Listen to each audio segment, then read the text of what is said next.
안녕하세요. 예. 저는 예의상 양복을 입고 하겠습니다. 일단 뭐 다 우리 이승우 소장님이나 우리 고상철 교수님은 많이 아실 거예요. 예. 저는 일반인들을 상대로 강의를 한 적은 없습니다.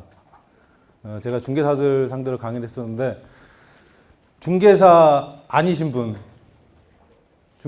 분, 예. 제가 거꾸로 질문한 겁니다. 중개사 손 들으라면 손 안 드니까요.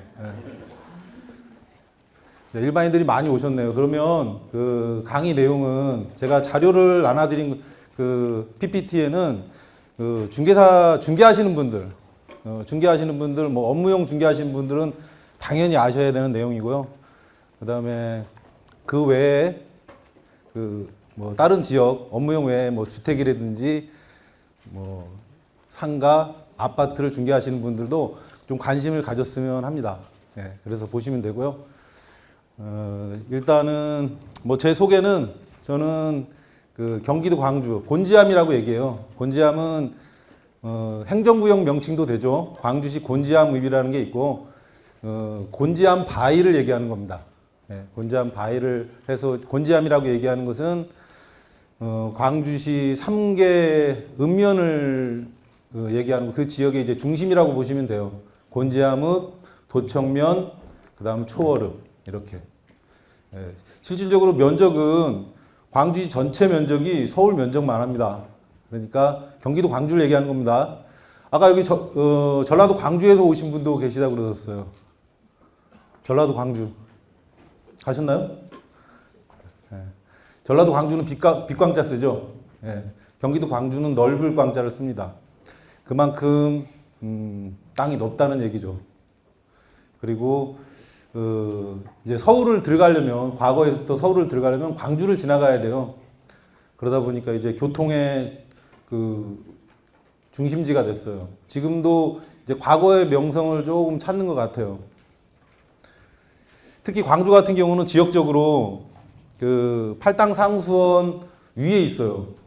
그래서 특별히 물을 관리하기 때문에 우리가 공해 공장, 여러분들 이제 공장 창고, 제가 이제 공장 창고에 대해서 말씀을 드릴 건데, 공장 중에서도 이제 공해 공장은 입지가 안 된다고 보시면 돼요. 예. 뭐 입지 여러 가지가 있지만 그렇게 보시면 되고요. 제가 수업을 진행하기 전에 양해 말씀을 구할 것은, 부동산의 그 자연적 특성이라는 게 있어요. 그 중에 이제 부동성이 있거든요. 예. 중개 공부하신 분들은 다 아실 거예요. 그래서 부동산 활동은 지극히 지역적으로 특화될 수밖에 없어요.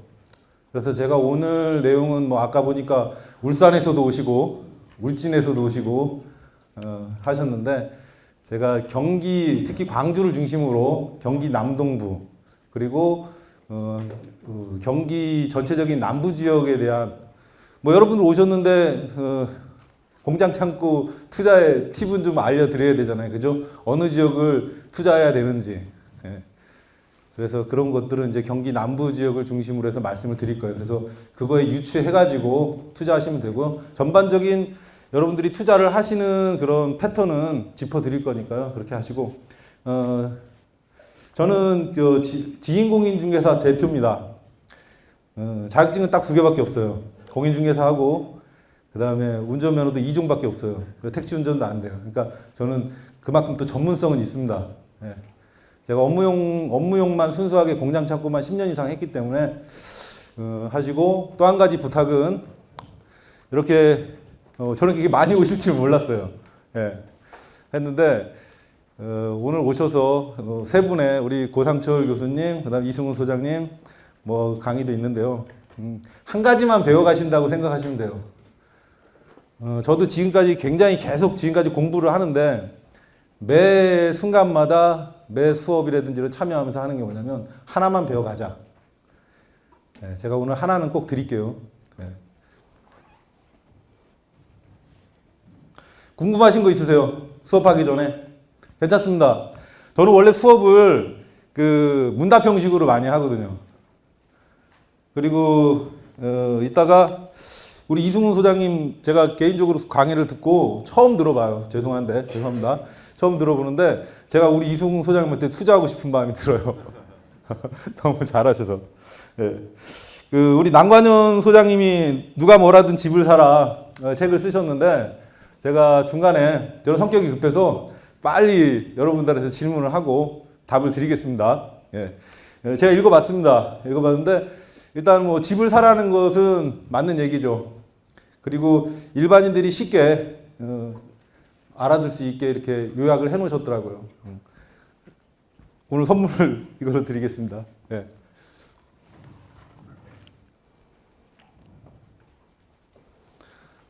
저는 이제 아까 말씀대로 좀 급해서 블루오션 소규모 공장 창고 투자, 왜 소규모 공장 창고가 블루오션인지를 먼저 말씀을 드릴게요.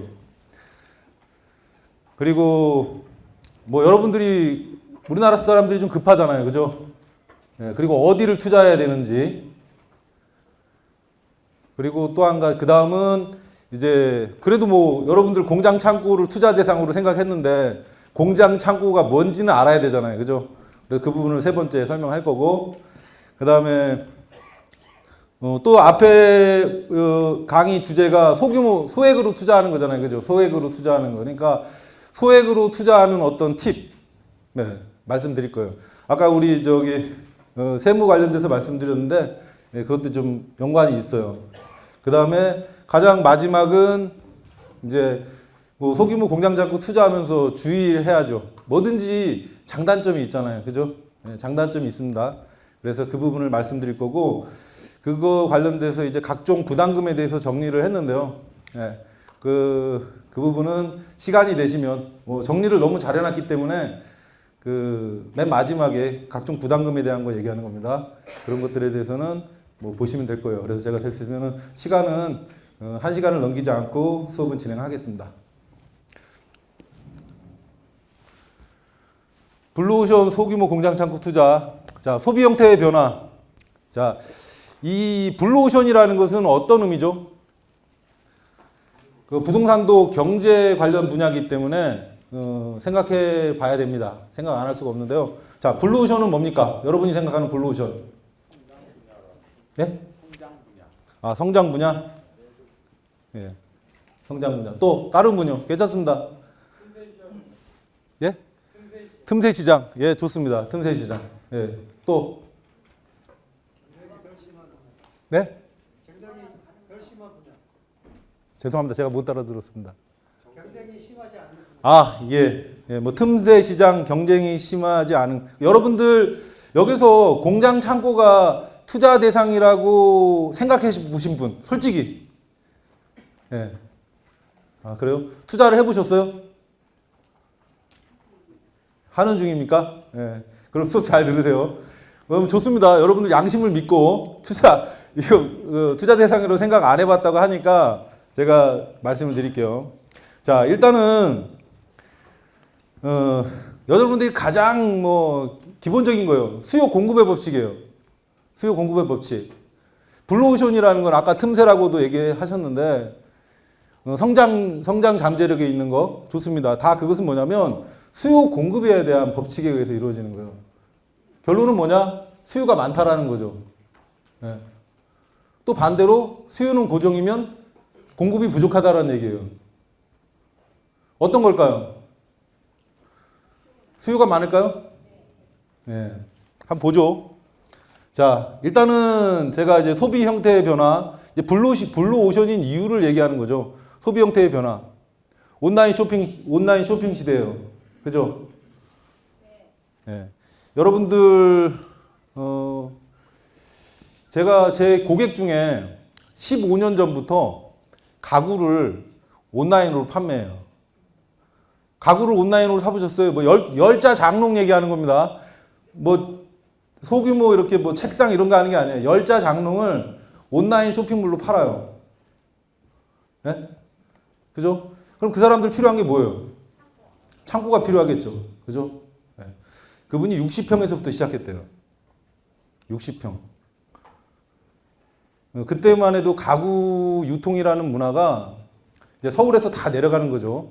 서울이나 뭐 수도권 근교에서 가구가 지방으로 내려가는 거죠. 내려가면 이제 뭐 2.5톤이나 싣고 다시 이제 큰 차가 내려오면 거기서 물건을 받아서 가구점에다가 이렇게 물건을 파는 거예요. 그런 식의 유통이었었는데 그것을 이제 온라인으로 판매하는 거죠. 그래서 지금은 큰 건물도 갖고 있고요. 또 그걸 기반으로 해서 공장도 해서 자기가 직접 해서 상품도 개발해서 팔고 있어요. 제가 뭐 친하긴 하지만 그래도 여기서 상호를 얘기할 수는 없고요. 네, 그렇게 보시면 됩니다. 그러니까 소비 형태가 이제는 온라인 쇼핑 시대예요. 여러분들이 거의 소비하는 것들 일회용품, 생활 필수품 같은 경우 거의 온라인으로 사더라고요. 저야 뭐 쇼핑을 잘 안 하니까. 그런데 주변에 얘기를 들어보면 뭐 거의 다 이런 것도 온라인 쇼핑을 하는구나. 지금은 이제 여러분 생활에서 온라인 쇼핑은 떼놓고 볼 수가 없어요. 그죠? 네. 자, 그러한 이유로 일단은 수요가 많습니다. 소비 형태의 변화예요. 그리고 이게 새로운 소비 형태가 나타나기 전까지는 대세입니다. 그죠? 뭐 여러분들이 저도 여기서 하나 얘기를 해주신다면 앞으로 새로운 소비 형태를 얘기해 주신다면 저도 하나 배워가는 게 있겠죠. 그 다음에 노선 상가의 몰락. 뭐 제가 극단적인 표현일 수는 있지만 과거 10년 전 뭐 저는 이제 그 중개를 한 지가 10년이 넘었어요. 업무용만 한 10년 정도 했기 때문에 뭐 10년 이상 뭐 중개업을 하신 분도 계시겠지만 과거에 한번 돌이켜 보세요. 여러분들 노선상가가 빈상가가 있었나요? 빈상가 있었습니까? 근데 지금 다시 한번 보세요. 동네. 여러분이 사는 동네 중심 상업지역 뭐 사시면은 해당 사항은 없겠죠. 하지만 여러분이 사시는 동네에 이렇게 보시면 빈상가들이 가끔가다 보이죠. 없어요? 광주만 있나? 예, 그래서 지금 그런 것들을 대체하는 게 이제 소비 형태의 변화하고도 맞물려 있는데요. 지금은 생활 밀착형 업종 외에는 아주 생활 밀착형 업종도 큰 변화가 있었어요. 예. 지금 제일 핫한 부분이 어디죠? 생활 밀착형 업종 중에 제일 핫한 부분. 택배? 택배 뭐 그것도 연관이 있죠. 편의점입니다. 편의점이나 세탁소 이런 것들 빼고는 거의 임의용실. 그러니까 사람들이 이제 자기 외모를 좀 가꾸게 되지. 그런 업종들 빼고는 거의 생활 밀착형 업종들이 좀 몰락하고 있다라는 거예요. 그런 거 이유에는 여러 가지가 이유가 있겠지만 나중에도 설명하겠지만 이제는 뭐 산업구조 변화하고도 관계가 있는데요. 산업구조 관계하고도 변화가 있는데 이제는 우리나라 노동 인구가 고령화가 되고 있다라는 거예요. 그죠? 지금 여기에 뭐 60대 후반, 70대 초반 이렇게 계신 분들은 본인이 20, 30년 전에 그 나이, 지금 현재 나이가 돼서도 일할 거라고 생각하시는 분들은 많지 않았을 거예요. 네. 근데 지금 일하셔야 돼요. 그리고 그러한 부분들이 어떻게 보면 소규모 공장 창고가 수요가 증가하게 된 원인이에요. 그죠? 그분들 일하셔야 되잖아요. 그죠? 그 다음에 산업 구조의 변화에서 산업 생산력 구조가 변화한다고 하는데 그 얘기는 우리나라 이제 전통적인 그런 제조업들은 경쟁력이 없어지고 있어요. 그리고 애지간한 것들은 다 수입을 하죠. 수입하면 어디다 보관하죠? 창고가 있어야죠. 그죠? 네. 그리고 공장이라고 해도 복잡 노동을 요하지 않는 그런 단순 노동을 하는 그런 제조업들이 여러분들 주변에 있어요. 산재돼 있죠. 네. 그리고 소규모 공장 창고 또 이게 블루오션이라는 산업 구조가 변화되는 것은 뭐냐면 옛날에 구로라든지 구로공단, 예, 국가산업단지죠. 구로도 예, 한때는 엄청난 명성을 자랑했죠. 뭐 안양이라든지 이런 쪽들이 옛날 아파트형 공장이라고 하죠. 지식산업센터. 이런 쪽으로 다 변모해 가요. 근데 거기는 임대료도 만만치가 않고요. 그래서 지금 이제 화성이라든지 평택, 뭐 제가 속해 있는 광주 이런 지역들이 그런 쪽으로 그 소규모 공장 창고에 대한 그 개발 압력이 굉장히 높습니다. 그다음에 뭐 이거는 뭐 세무에 관련된 거지만 이제 주택 임대 사업자도 이제 과세를 하잖아요. 그죠? 옛날에는 그 상대적으로 그 주택 임대 사업이 재미가 좀 있었죠. 근데 지금은 이제 공평해졌죠. 그래서 그거에 대한 반사이익으로 소규모 공장 창고의 수요가 증가하고 있다는 얘기입니다. 그 다음에 마지막은 이제 관리 비용이 저렴해요. 일단 자가 관리를 해요. 제가 오늘 말씀드릴 것은 소규모 공장 창고에 대한 거예요. 소규모 공장 창고. 그리고 소규모 공장 창고에 대한 것도 다시 한번 정의를 해 드리겠지만, 예. 그래서 뭐 임차인, 본인이 직접 뭐 사용을 하셔도 좋지만요. 예. 여러분들 요즘 뭐 베이비 부모 세대들 은퇴하고 특별히 할 게 없잖아요. 그죠? 예? 그래서 많이 창업하는 게 뭐죠? 치킨집? 예. 도시형 업종 말고요. 그래요. 도시에서는 뭐 치킨집이나 뭐 또 커피 전문점 많이 하잖아요. 그죠? 근데 거기서 조금 나으신 분들은 뭘 하냐면 그 소분업을 해요. 소분업. 특별한 그 기술력이 필요하지 않아요. 소분업은. 제가 소분업 얘기하니까 그 밀가루 생각하신 분. 예? 제가 소분업 얘기했더니 밀가루 생각하신 분이 있는데 솔직히 괜찮습니다. 틀려야지 오래 가요. 예. 누가 말씀하시더라고요. 경험적 기억이 오래 간다고. 틀리면 오랫동안 기억납니다. 소분업은 말 그대로 작게 포장하는 거예요. 나눈다라는 의미예요. 소분. 예, 매스컴에서도 많이 얘기를 하죠. 여러분들 뭐 특정 광고를 홍보할 수는 없고요. 하루 건강 뭐 한 줌, 두 줌 뭐 얘기하는 거 있죠. 견과류. 예?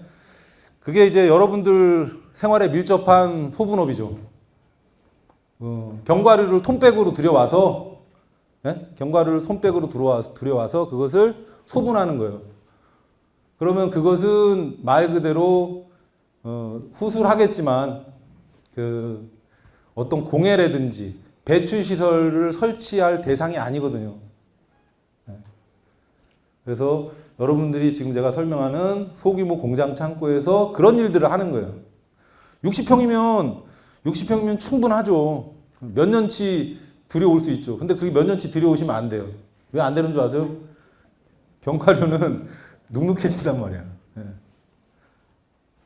그리고 이제 나중에 이제 뭐 창고라든지 이런 것들도 이제 특수 창고, 그러니까 임대 수익을 좀 극대화할 수 있는 것들, 뭐 자료에 있지만 설명을 드릴 겁니다.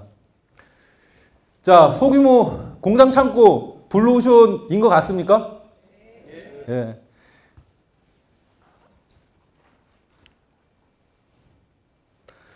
경기 남부 공장 창고 시세요. 이것은 매매가 단위는 10,000원입니다. 그 다음에 임대료 단위는 이것도 10,000원이에요. 50,000원이라는 얘기입니다.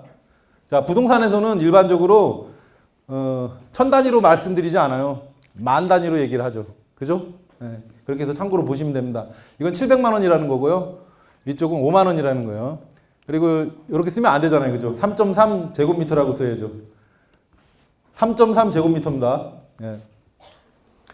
광주, 안성, 오산, 용인, 이천, 평택, 화남, 광주시, 화성시 이제 이렇게 해서 그 매매가 시세.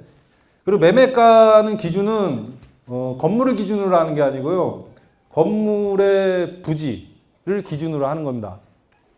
그래서 여러분들 건폐율 용적률을 아시죠? 건폐율 용적률 아시죠? 예. 그 건물 부지 면적분의 건축물의 바닥 면적의 비율을 건폐율이라고 하는데요. 일반적으로 뭐 계획관리 지역, 비도시 지역 하면 대표적인 게 이제 개발 용도라고 하죠. 계획관리 지역이 있는데 계획관리 지역은 건폐율이 40%예요. 근데 40%를 지으면 마당이 그렇게 많지 않아요. 네. 그래서 지금 제일 하남이 제일 높죠. 600만 원.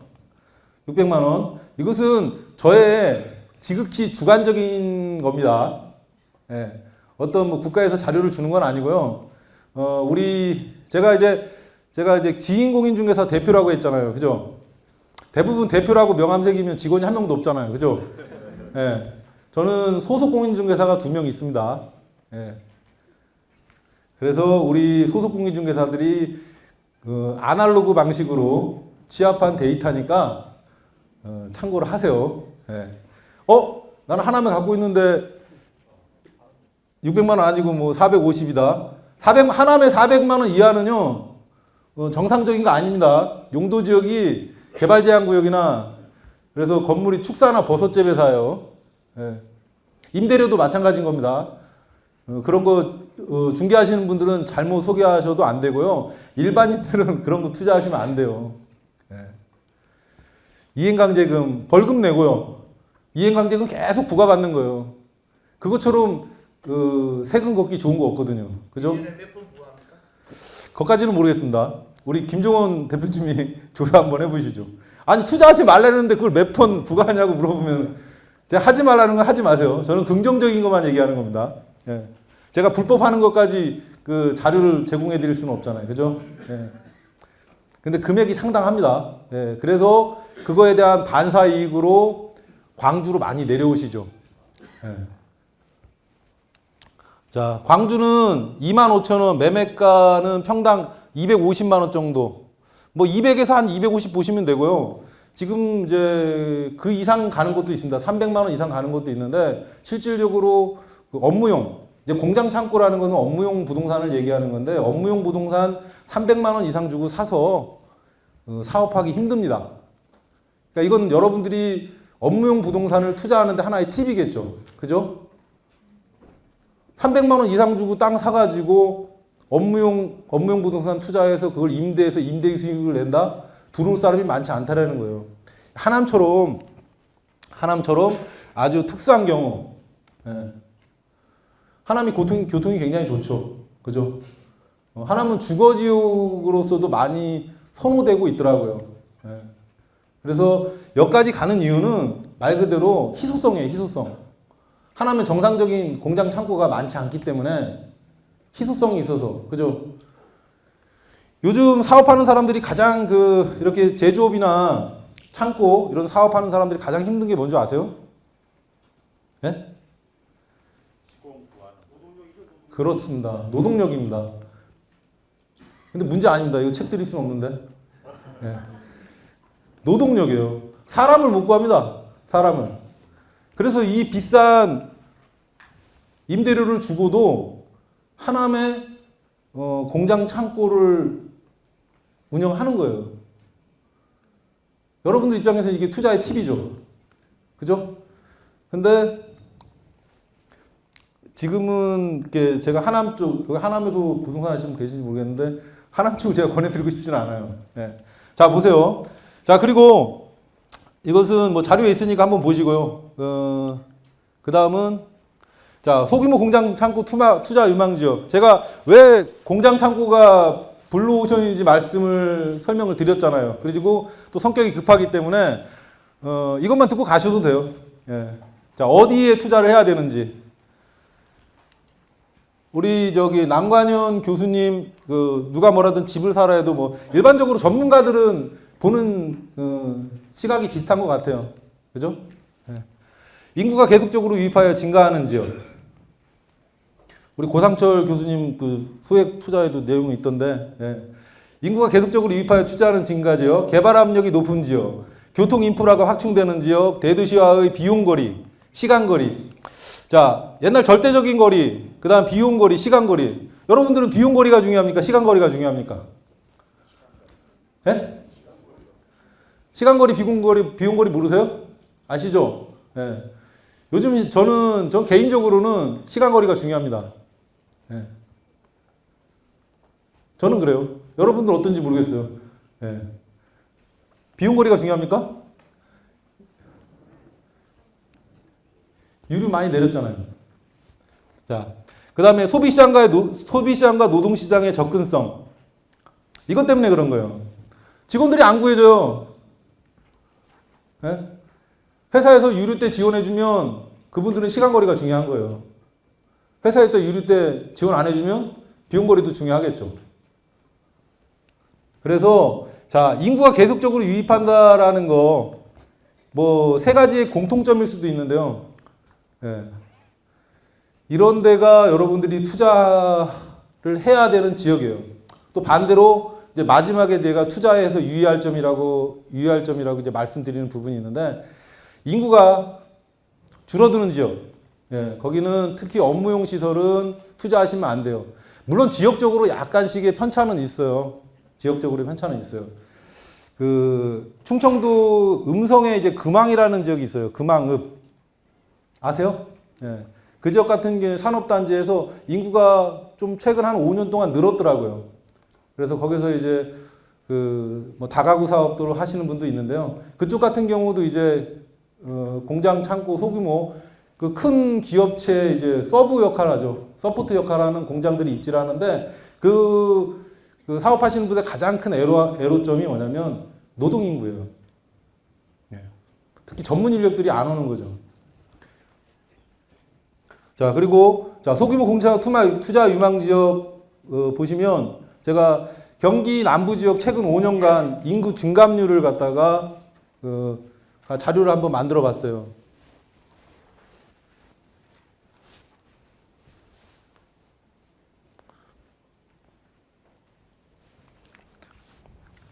인구 증감률입니다.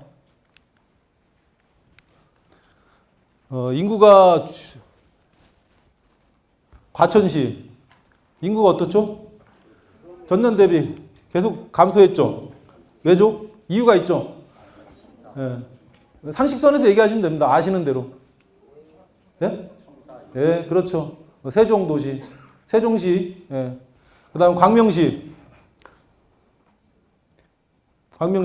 빨간색 2011년이에요. 2011년에는 인구가 꽉 늘었죠. 그죠? 그 다음에 점점 줄었어요. 뭐예요, 이거는? 광명시에 개발 재료가 있었나요? 2011년에? 네? 네. 뭐 여러 가지. 그 중에서도 아까 말했던 KTX가 더 영향력이 있었을 거예요, 아마. 그 다음에 광주시. 네. 그 다음에 군포시. 그러니까 지금 보시면 2011년, 12, 13, 14, 15년 5년치만 본 겁니다. 뭐 부동산 저도 10년 넘게 했지만 뭐 지금 뭐 10년 강산 변한다 거짓말이에요. 3년마다 바뀌는 것 같아요. 3년마다. 그래서 보시면 되고요. 군포시, 성남, 그 다음에 수원시. 수원은요? 왜요? 예. 신도시죠. 신도시들이 계속 유치되고 있기 때문에 입주하고 있기 때문에 인구가 늘어나는 거예요. 시흥시 2015년도 인구 늘었네요. 그죠? 예, 이것도 시흥시가 예전에는 좀 위성도시 중에서도 어떤 산업시설들을 유치해주는 그런 지역이 있었어요. 근데 지금은 도시가 대도시가 팽창하면서 이제는 이제 거의 뭐 베드타운화 되고 있어요. 시흥도. 예. 그 다음에 안산이 굉장히 인구가 줄고 있죠. 그죠? 안산. 그 다음에 안성, 안양, 여주, 오산. 오산은 왜 이렇게 인구가 늘죠? 예? 예, 맞습니다. 미군기지 영향도 있죠. 그 다음에 용인은요? 용인 신도시들 많죠? 예? 그 다음에 의왕, 이천, 평택, 하남. 하남은요? 위례신도시밖에 모르세요? 예, 미사지구라든지 많죠? 그 다음에 화성은 뭐 동탄 2기 신도시도 화성이잖아요. 그죠? 자, 이 중에서 업무용. 물론 지어져 있는 거 공장 창고를 사서 임대 사업을 하셔도 돼요. 그 다음에 제가 아까 말씀드린 대로 인터뷰 영상 보셨잖아요. 그죠? 업무용이 그 투자성하고 수익성을 모두 갖춘 부동산이라고. 네? 근데 실질적으로 수익률을 높이려면 그 기존에 건축되어 있는 공장 창고보다는 여러분들이 그 부동산을 이제 개발한다고 하거든요. 개발이라는 게 뭐 어려운 건 아니에요. 여러분들이 땅 사서 전원주택 지어도 개발해요. 그게 개발행위 대상이에요. 네. 토지 형질 변경이라는 개발행위하고 건축이라는 개발행위가 이제 복합적으로 작용하는 거거든요. 네. 그래서 자 그러면 보여지죠? 어디 땅을 사서 개발을 하셔야 되겠어요. 그리고 어디 쪽에 있는 공장들을 사셔야 되겠어요. 어디요? 예. 예. 일단은 뭐 제가 저도 현업에도 중개업을 하고 있기 때문에 특정해서는 얘기하지 않겠어요. 근데 이 자료는 정확합니다. 예, 이 자료는 우리 소속 공인중개사들이 임의적으로 아날로그 방식으로 취합한 게 아니고요. 국가 통계 포탈이라는 게 있어요. 예, 그리고 부족한 자료는 각 지자체에 들어가서 5년간 인구 추이를 만든 거기 때문에 정확한 데이터입니다. 예. 맹신하셔도 돼요. 예.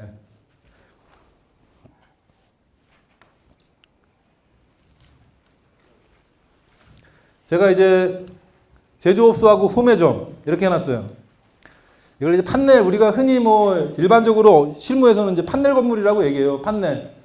구조는 철골 구조나 뭐 이제 철골 구조 H빔 뭐 이렇게 철근 콘크리트로 할 수도 있지만 마감을 그 철골 구조로 하고 마감을 그 판넬로 하는 경우는 거의 없어요. 예. 다른 걸 하겠죠. 더 이쁘게. 자, 이게 실질적으로 건축비가 좀 저렴하게 들어요. 건축비. 건축업가가 좀 저렴한 거죠. 예? 그 층고가 낮거나 했을 경우에는 이제 그 H빔을 좀 작은 걸 쓰겠죠.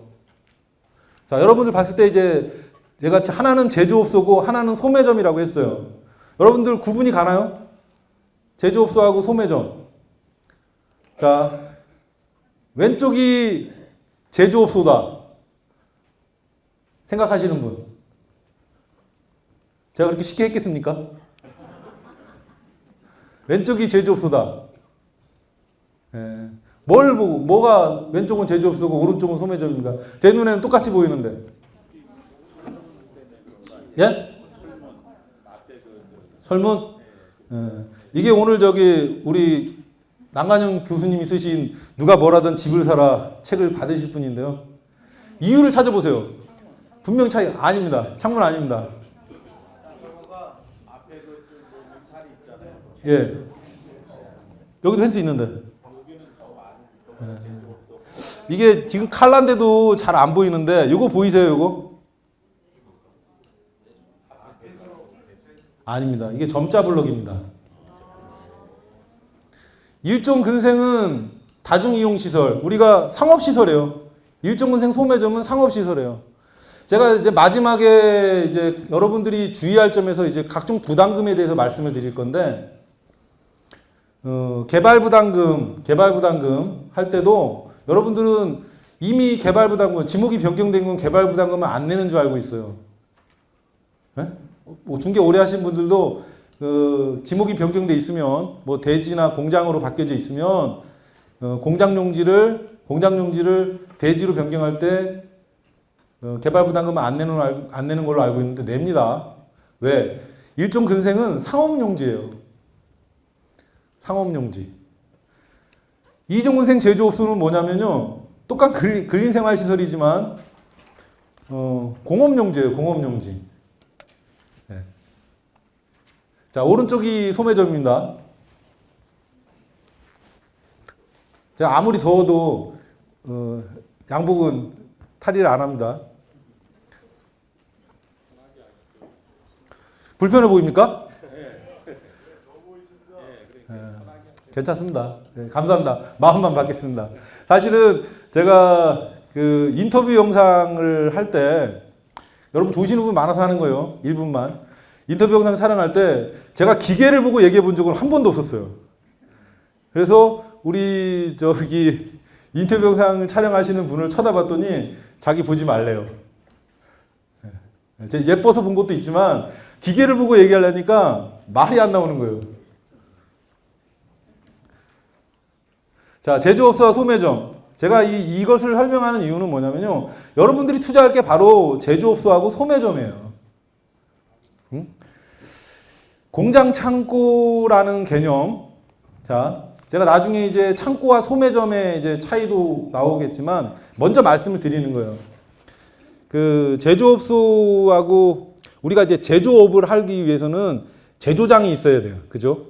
제조업을 하기 위해서는 제조장이 있어야 되는데 제조업이라는 것은 뭐 딱딱할 수 있지만 그냥 아셔야 되는 부분이니까 제조업이라는 것은 그 산업 분류 코드 11에서 33까지예요. 그렇게만 알고 계세요. 예. 물품을 뭐 여러 가지입니다. 소분업도 엄밀히 따지면 제조업이에요. 그죠? 견과류 여러분들 다양하게 먹잖아요. 막 안에 섞여 있죠. 예? 땅콩만 있고 뭐 잠만 있고 호두만 있는 게 아니잖아요. 그죠? 예. 여러 가지 섞여 있어요. 예. 그런 것처럼 이제 혼합하기 때문에 그것도 엄밀하면 제조업인데 일단은 그런 소분업이 너무 활성화되어 있기 때문에 이제 그 규제에서는 식품 소분업이라고 그래서 좀 완화해줬어요. 여러분들이 식품 제조 가공을 하기 위해서는 식품 제조 가공업 등록을 해야 된단 말이에요. 그런데 식품 소분업 같은 경우는 뭐 단순해요. 거기다가 화학적인 어떤 그런 작용을 하는 게 아니기 때문에 그냥 깨끗한 데서 햇사 시설을 갖춘 그런 데서 이제 하라고 하는 건데 그런 것들을 할 수 있는 게 제조업소예요. 자, 우리가 일반 그러면 제조업은 제조장에서 할 수 있는데 제조업은 제조장에서 할 수 있는데 제조장을 갖추고 있는 게 이중근생 제조업소하고 공장이에요. 그러니까 공장을 보면 이제 제조장이 있고 뭐 기타 뭐 창고, 그다음에 뭐 사무실, 화장실, 뭐 그다음에 기숙사 이런 게 전부 다 공장인 거예요. 그 안에 그 실질적으로 제조업이 이루어지는 제조장이 있는 거죠. 그 제조장을 갖춘 게 바로 제조업소하고 공장이에요. 이제 뒤에서 이제 공장에 대해서 뭐 얘기는 하겠지만 그래서 여러분들이 실질적으로 투자를 해야 될 것은 제조업소하고 일종 근생 소매점이에요. 지금은 1, 2종 구분이 없죠. 원래 구분이 있었다가 없다가 있다가 다시 없어졌어요. 그렇지만 이제 제가 강학상으로는 이제 일종 근생 소매점이라고 말씀드리는 거예요. 자, 제조업소는 2종 근생 제조업소예요. 건축법 시행령 별표에서 용도별 건축물의 종류에서 구분을 하고 있어요. 네. 자, 여러분들이 투자할 건 뭐라고요? 제조업소하고 소매점입니다. 여러분들이 공장이나 창고를 사서 투자한다는 것도 좀 무리가 있고요. 네. 그 다음에 그것은 이제 뒤에서 보겠지만 규제가 많아요. 굳이 그렇게 복잡한 거 하실 필요는 없잖아요. 그죠?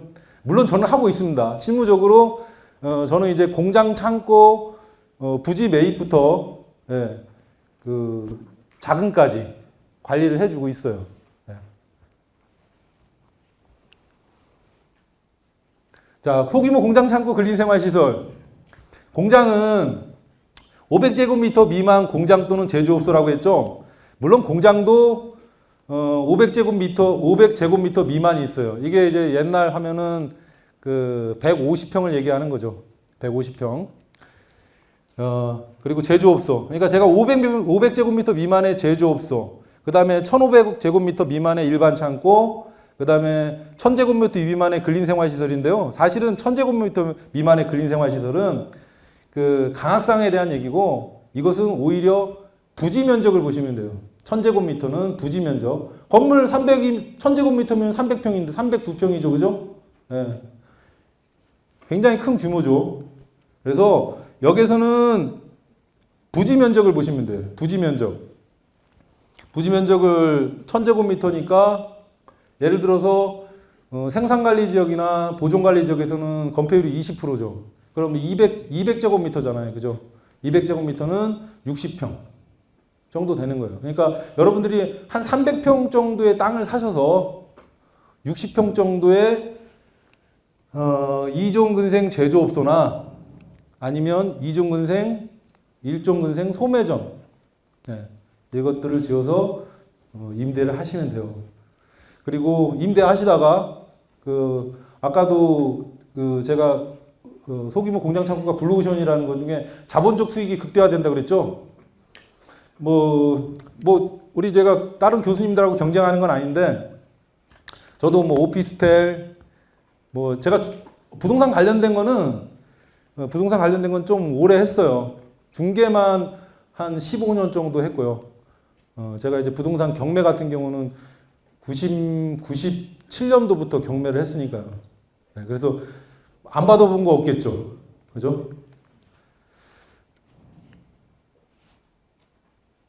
자, 여기서 왜 1500제곱미터 미만의 일반 창고일까요? 제가 여러분들 투자하는 대상으로서 이거 맥시멈이에요. 여러분들이 투자할 수 있는 거 맥시멈. 근데 왜 1500제곱미터 미만의 일반 창고라고 말씀드린 줄 아세요? 조경 때문에 그런 거 아니에요? 예? 조경 문제. 예. 조경. 딱 넓은데요. 이것은 도시 지역보다는 비도시 지역에서 투자하는 거니까 땅이 넓어요. 그것도 해당되지 않는 부분은 아닌데 소방법 때문에 그래요. 소방법. 기억하세요? 한 몇 년 전에 큰 화재들, 창고들 화재 나서 용접하다가 불똥 튀어가지고 여러 인명의 살상이 좀 있었죠. 그죠? 네. 자, 1500제곱미터 이상은 의무적으로 스프링클러 시설을 하셔야 돼요. 그런 것들이 이제 제한이라서 여러분들이 그러면은 방화관리자, 물론 이제 그 이하도 방화관리자를 선임해야 되지만 저런 것들 하려면 유지 보수 비용이 많이 들잖아요. 그죠? 예. 아까 제가 소규모 공장 창고가 블루오션인 게 자가 관리, 예? 예, 관리 비용이 이렇게 과다하지 않다라고 말씀드렸는데 배보다 배꼽이 더 커요. 예. 그래서 상대적으로 60평에서 100평 정도의 소규모 공장 창고가 여러분들이 투자하기 좋으신 거예요. 예.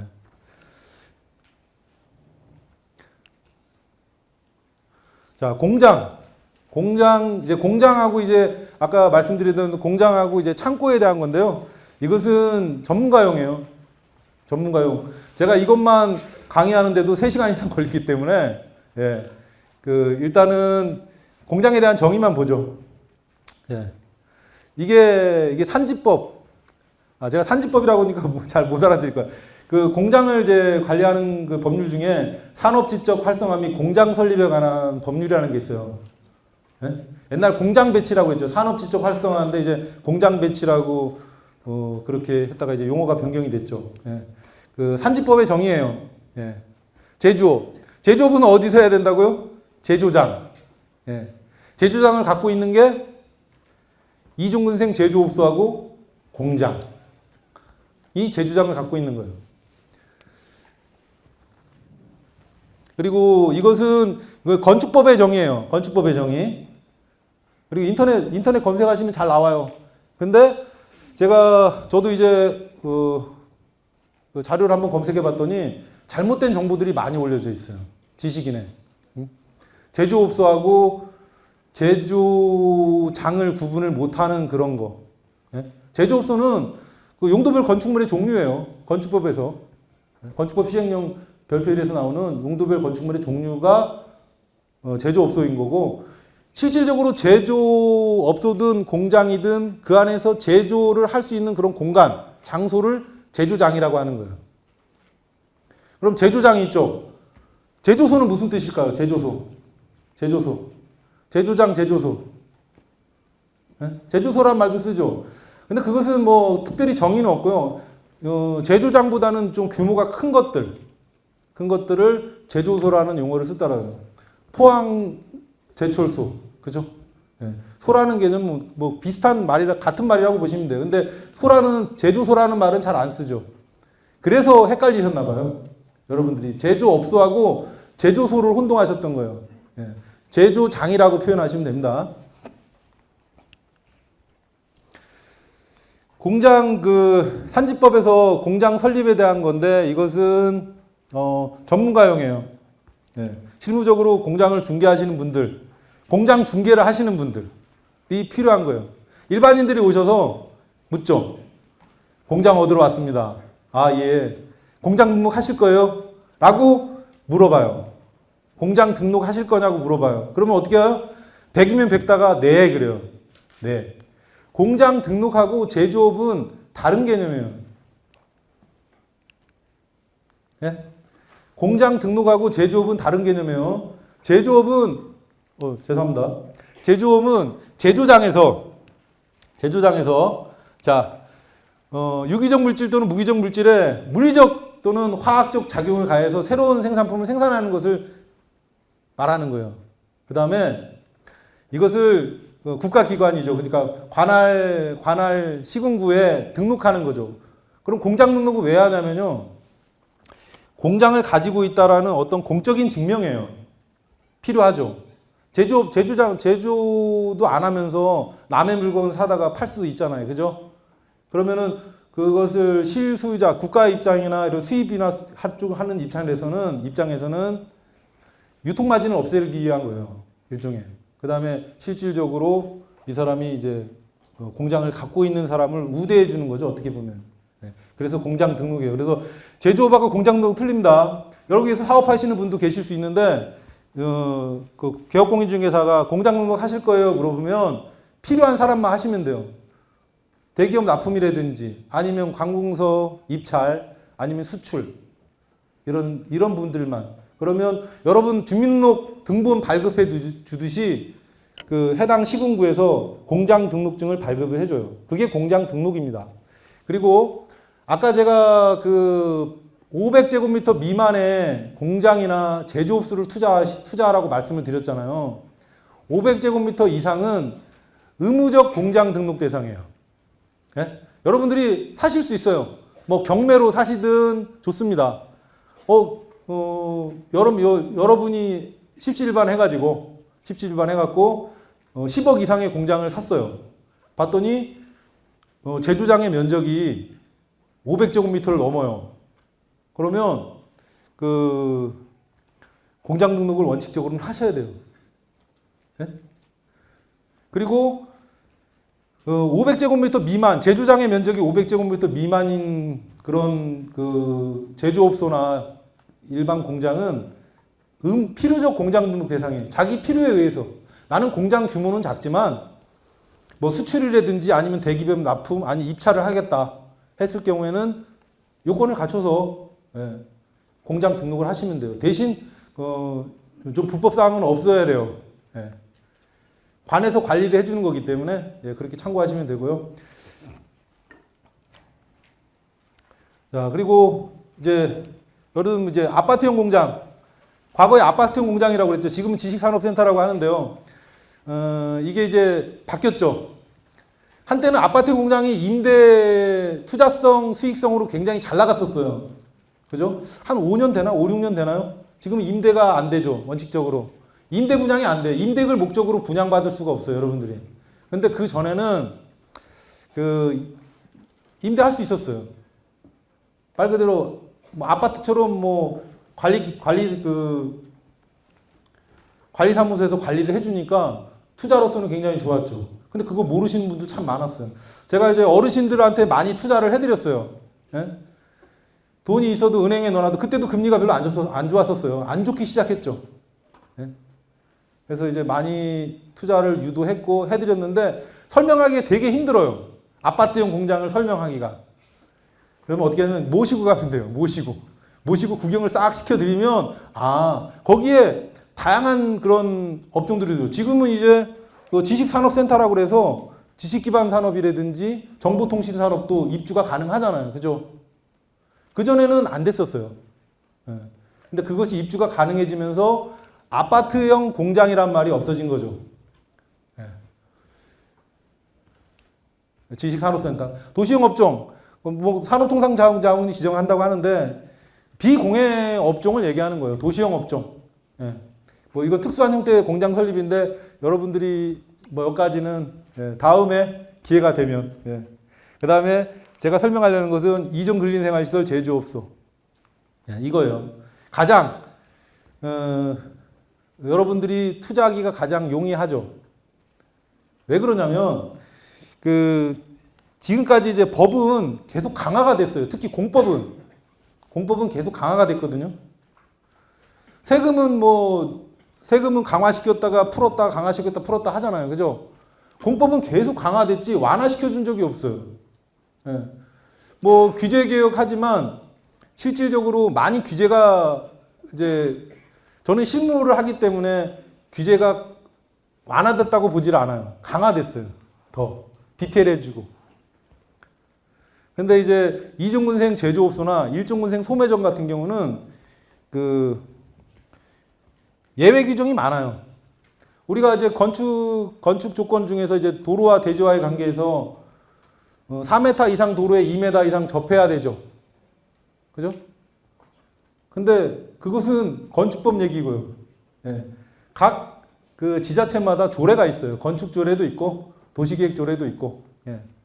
그래서 거기에서 이제 완화를 시켜주기 때문에 뭐 제가 전국에 있는 지자체 다 조사하진 않았지만 뭐 이천, 용인, 광주 같은 경우 이렇게 봤을 때는 많이 완화를 해줬어요. 그래서 일종근생 소매점 같은 경우는 특히 부지 면적이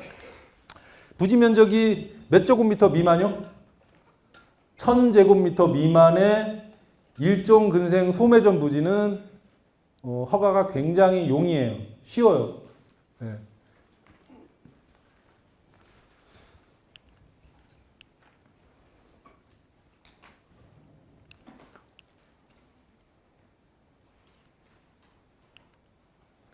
네, 창고시설하고 소매점 분류해놨죠.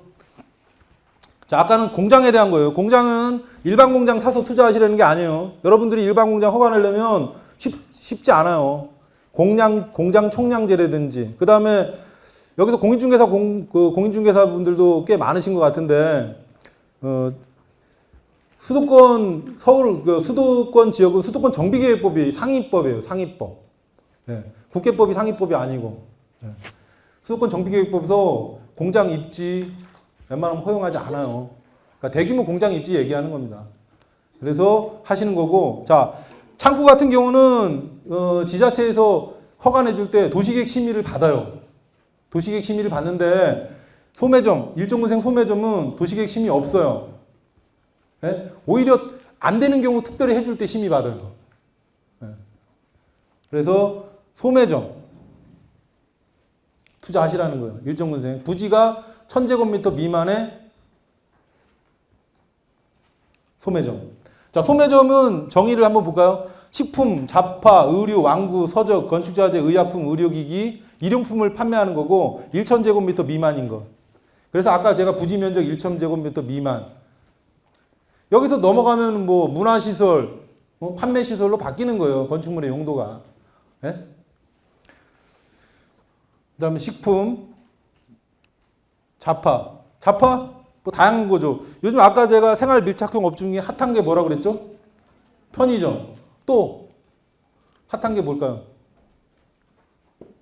네? 괜찮습니다.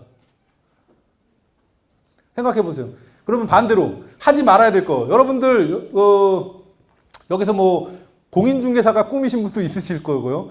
그 청운의 꿈을 안고 공인중개사 라이센스를 취득하신 분도 계실 거예요. 자, 하지 말아야 될 게 대표적인 게 뭔지 아세요? 예? 아까 제가 생활 밀착형 업종 얘기했잖아요. 그죠? 중개업소예요, 중개업소. 예? 그건 반어적인 표현인데요. 그만큼 이제는 무한 경쟁 시대예요. 엄청난 노력을 하셔야 돼요. 예? 일반적으로 투자할 수 있는 게 하니까 편의점 하는 거예요. 그죠? 이미용실도 마찬가지잖아. 이미용실도 가던 데만 가죠. 예? 남들이 창업 많이 하잖아요. 중개업소도 마찬가지예요. 중개업소도 많이 창업하고 폐업하셔요. 제가 처음에 중개업 시작할 때 같이 하셨는 분들 지금 폐업하신 분이 훨씬 많아요. 자, 그리고 이러한 소매점을 여러분들이 이거 판매하는데, 자, 소매점하고 창고의 차이점. 창고는 창고 시설군의 부분이죠. 그죠? 창고, 뭐 하역장, 물류터미널, 집배송시설. 그 다음 소매점은 일종 근린생활시설 중에 소매점인데, 그 창고하고 소매점의 차이점. 있어요. 면적 말고요. 면적 차이 말고. 아까 제가 창고는, 일반 창고는 1500제곱미터 미만만 투자하라고 말씀드렸잖아요. 그죠? 네. 차이점이 뭘까요?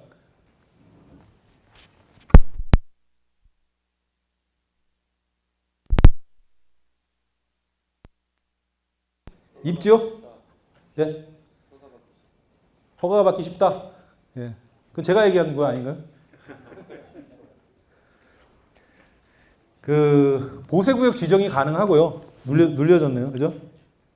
창고 보세구역 지정이 가능하죠. 일종 소매점은 보세구역 지정이 안 되죠. 그죠? 그 외에는 면적 차이 빼고는 차이가 없다고 보시면 돼요. 그리고 허가는 엄청 쉬워요, 또. 네? 그 대신 이제 아까 보신 것처럼 그 소매점은 이제 앞으로 지자체마다 좀 다른데요. 들어가는 입구에 점자 블럭 하래요. 상업용 시설이니까. 점자 시설 안 하면 사용 승인 안 해주는 거예요. 네. 그리고 여러분들이 뭐 땅 사가지고 그 건물 이렇게 지시면서 뭐 건폐율을 다 찾아먹을 수도 있어요. 그죠? 찾아먹는다는 표현이 좀 천박한가요? 예. 건폐율을 맞춰서 다 지을 수도 있는데 굳이 그렇게 하지 마세요. 왜 그러냐면 제가 생각하는 이제 모든 거에 이 세상이 엄청 많이 변했어요. 뭐 중에 이제 명당이라는 게 있죠. 명당. 명당은 이제 주차장이에요. 주차장. 주차장이 잘 돼 있어야지 가는 거죠. 직원들이 일하러 오면서 버스 타고 택시 타고 오나요? 지하철? 좋죠. 다 차 갖고 와요. 다 차 갖고. 네, 주차장이 잘 돼 있어야 돼요. 그러니까 그 업무 어떤 효용성, 능률 부분 따져서도 하세요. 그 건폐율 40% 다 쓰면 마당이 없어요. 마당이. 그래서 이제 제가 말씀드리는 것처럼 이것도 이제 하나의 그 수익을 낼 수 있는 거예요. 여러분들이 뭐 창고에다 일정 근생 소매점에도 냉동 냉장시설 하실 수 있어요. 예? 왜? 소매점이라고 그래서 물건만 파는 게 아니에요. 물건도 보관해야 될 거 아니에요. 세상이 바뀌었잖아요. 그죠? 지금은 택배 차량만 들어가면 돼요. 택배 차량만. 네? 택배 차량만 들어가면 되기 때문에 굳이 뭐 노선상가 선호하실 필요 없어요. 노선상가나 중심상가는 뭐 임대료가 3.3제곱미터당 10만 원에서 한 20만 원 호가하는 것도 있어요. 하지만 아까 맨 처음에 보셨듯이 업무용은 뭐 많이 줘야 2만 5천 원 정도? 그 정도 지급을 하잖아요. 그죠? 임대료. 2만 5천 원, 3만 원. 네. 그러니까 그렇게 보시면 되고요. 자, 이것들은 제가 냉동 창고, 냉동 행거, 렉시설, 도크시설, 창고용 매장 같은 경우는 여러분들이 그 투자하시면서도 수익을 좀 극대화할 수 있는 것들이에요. 임대료가 좀 비싸거든요. 이게 냉동 냉장 시설이고요. 그 다음에 이게 행거 시설. 꼭 걸어야만 되는 옷들이 있어요. 그죠? 꼭 걸어야만 되는 옷들. 그런 것들이 있죠. 그러니까 임대료를 더 받아요. 행거 시설이 돼 있으니까. 시설비에 비해서 그리고 여러분들이 뭐 땅이 비싸잖아요. 땅값이. 그죠? 부지 매입보다는 비싸기 때문에 이런 거 사서 이렇게 행거 시설을 하게 되면 임대료를 더 받습니다. 얼마를 더 받냐고요? 해보세요. 직접. 네. 그리고 렉 시설. 업무용 하시는 분들 렉이 I입니다. I. 렉. 네. 선반이라는 의미예요. 선반. 진짜 선반처럼 꾸며놓은 것들도 있어요. 이것들은 어떤 시설이냐면 그 팔레트에다가 올리고 지게차로 올리는 거예요. 뭐 3단, 4단 이런 식으로 해서 그 효율성을 높이는 거죠. 효용성을. 네, 그러니까 임대료 더 받겠죠. 임대료는 어떻게 받아요? 건물의 평당 기준으로 받거든요.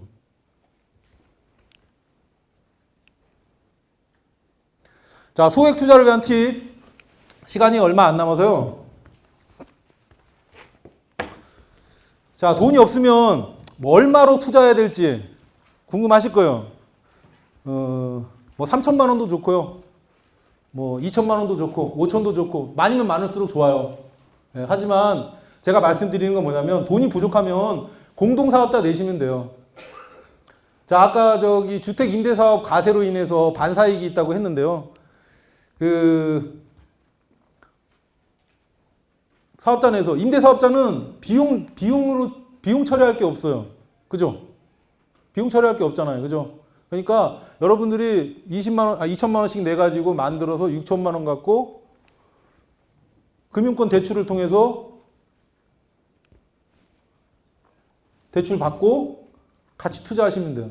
그 다음에 나중에 소득은 그 종합소득 신고할 때 소득 분배 해가지고 계산해서 내시면 돼요. 여러분의 다른 소득하고 뭐 근로소득이라든지 다른 사업소득과 합산하겠죠. 예. 이런 식으로 하시면 돼요. 공동사 돈이 부족하면 이렇게 하시면 되고요. 그 다음에 이게 더 중요한 건데 토지 분할. 작은 땅은 여러분들이 그 300평 비도시 지역에서 300평 미만의 땅을 찾기는 쉽지 않아요. 물론 제가 말하는 건 조금 저렴한 땅을 얘기하는 거예요. 그죠? 작은 땅일수록 비싸요. 그 다음에 모양이 이쁜 땅일수록 비싸고요. 왜? 그런 것들을 사람들이 선호하니까. 그러면 큰 땅을 사서 여러 사람이 분할하는 거죠. 뭐 여기에도 기획부동산 종사하신 분도 계시고 기획부동산에 근무하시는 분도 계시겠지만, 자, 기획부동산이냐 아니냐는 뭐냐면요. 실질적으로 개발을 할 수 있냐 없냐예요. 실제로 개발을 하면은 기획부동산이 아니에요. 그죠? 예. 근데 길도 없는 건 뭐 칼질만 해가지고, 예? 잘라서 팔면 기획부동산인 거예요. 자, 토지 분할해서 대신 농지 전용, 그러니까 임야는 그 개발행위 규모만 제한이 있고요. 여러분들이 그렇게 사지도 못해요, 땅을. 있지만 농지 같은 경우는 농지 전용 제한 시설이라는 게 있어요. 생산관리 지역이나 요즘 생산관리 지역이나 이제 보존관리 지역, 농림지역, 자연환경 보존 지역에서는 1000제곱미터 미만은 농지법에서 농지 전용을 제한해요. 1000제곱미터 미만은 중개하시는 분들도 모르시는 분들이 많아요. 그래서 그걸 하시면 되고, 또 그리고 생산관리 지역하고 보존관리 지역 투자를 제가 말씀드리는데, 아까 말씀드렸죠. 앞으로 이제 현대 개념의 명당은 주차장이란 말이에요. 그죠? 계획관리 지역은 건폐율이 40%니까 땅이 아까우니까 건물 꽉 짓죠. 그럼 실제로 가보면 주차장이 없어요. 생산관리지나 보존관리 지역에서도 일종근생 소매점이 허가가 난단 말이에요. 일종근생 소매점은 허가가 굉장히 쉬워요. 예. 여러분들이 깜짝 놀랄 정도로. 각 지자체 시청이나 구청 앞에 가시면 토목 측량 사무실이 있어요. 가서 여러분들이 땅을 가지고 가서 여기에 일종근생 소매점 허가가 나냐라고 이렇게 물어보시면 대부분의 길만 있으면, 특별히 하자만 없으면 다 허가가 나요. 예. 이렇게 하시면 되고, 그 다음에 생산관리지역, 보존관리지역 투자는 아까 제가 업무용 투자성을 얘기했죠. 투자성. 그죠? 자본적 수익의 극대화. 오피스텔은 토지 면적분의 건물 면적이 많죠. 그죠? 시간이 지나면 어떻게 돼요? 건물은 감가상각하죠? 땅값은 올라가죠. 근데 제가 말하는 소규모 공장창고 업무용 시설은 물론 이제 판넬 건물 감가상각을 하겠죠. 하지만 일반적으로 공장창고의 효용이라는 건 뭐냐면 비만 안 새면 돼요. 그죠? 작업하는데 물만 안 떨어지면 되죠. 네? 그럼 다 작업해요. 그 안에서. 대신 그게 깔고 앉아있는 부지는 없잖아요. 그죠? 지가가 상승한다는 거예요. 그래서 제가 말씀드린 거는 보존관리나 생산관리 지역을 투자하시는 게 좋아요. 아까 제가 투자를 해야 될 지역들을 말씀드렸는데 거기 가서 한번 찾아보시면 되고요. 그 다음에 보존관리나 생산관리 지역은 용도지역이라고 하거든요. 용도지역. 근데 이것을 처음에 나눌 때 준도시역하고 준농림을 관리지역으로 세분했고, 그 다음에 관리지역으로 나눴고, 관리지역을 난개발이 염려된다 해서 계획, 생산, 보존관리 지역으로 나눴는데, 그걸 할 때 이제 토지 적성 평가를 했어요. 토지 적성 평가 들어보신 분? 예, 대단하십니다. 읽어보셨나요? 토지 적성 평가에 관한 지침 읽어보셨나요? 거기 보시면 이건 항상 가변적인 거예요. 언제든지 바뀔 수 있어요. 자, 우리가 거기서 가나다라 마 이렇게 하는데 오늘은 시간상 그냥 설게. 라마의 경우에는 개발 적성이에요. 아니 토지가 무슨 적성이 있어, 그죠? 예, 근데 그렇게 해서 구분했어요.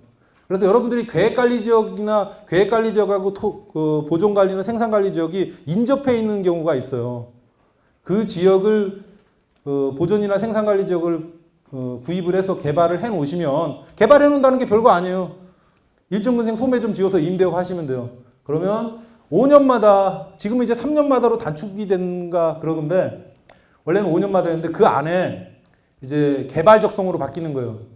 지금 보존이나 생산관리 지역은 그 보존 적성이라고 이제 평가를 받은 거예요. 토지 적성 평가. 거기에 대한 어떤 계량화에서 점수가 있어요. 예, 그건 나중에 기회가 되면 설명을 드리겠습니다.